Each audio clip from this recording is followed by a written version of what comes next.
প্রথমবারের মতো সত্যিকারের বিশ্বকাপের ফরম্যাটে হচ্ছে ক্লাবের বিশ্বকাপ এবং এখন সেই বিশ্বকাপটা এসে জমে উঠেছে সেরা ৮ দল কোয়ার্টার ফাইনালে মুখোমুখি।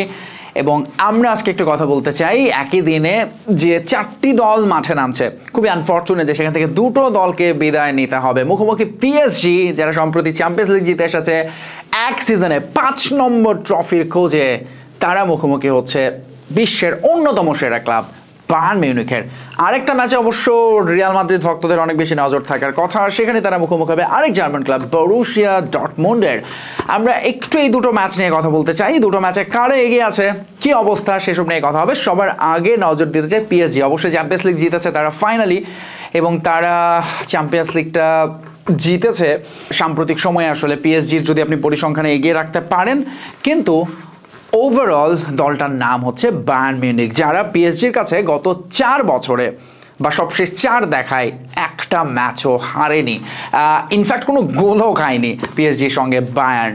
সো এই দুটো দলের লড়াই। আবার একটা দিকে আপনাকে চোখ রাখতে হতে পারে, সেটা হচ্ছে পিএসজির সাম্প্রতিক যে ফর্ম, এবং এই ক্লাব ওয়ার্ল্ড কাপের দিকেই যদি শুধু নজর দিই, সেখানে আসলে অসাধারণ পারফরমেন্স করেই তো তারা এসেছে। এবং সবশেষ ম্যাচে যেভাবে ইন্টার মায়ামিকে মেসির দলকে উড়িয়ে দিয়েছে, পরিষ্কার ফেভারিট পিএসজি।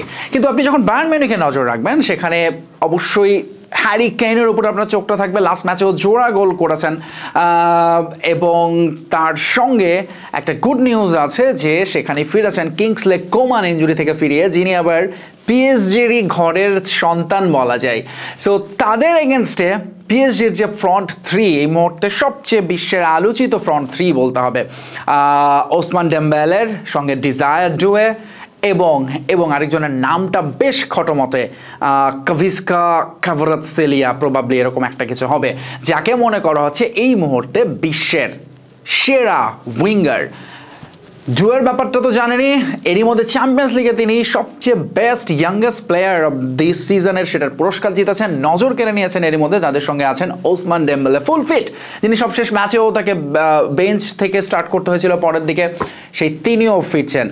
বাট ওই যে পরিসংখ্যানে যদি আবারও ফেরত যাই, তাহলে কিন্তু লুইস এনরিকের দলের জন্য খুব বেশি মানে অনেক কিছু আসলে হিসেব নিকেশ ঘুরিয়ে দিতে হবে তাদেরকে, কারণ জার্মান সাইড এবং সেটা বায়ার্ন মিউনিখ, তাদের এগেনস্টে তাদের ইতিহাসটা খুব বেশি সুখকর না। তবে এই ম্যাচের দিকে যদি পার্টিকুলার এই ম্যাচের কথা বলেন, এবং সেখানে আমি জানি না আপনাদের দৃষ্টিতে কে এগিয়ে থাকবে, নিচে কমেন্টস করে জানিয়ে যাবেন।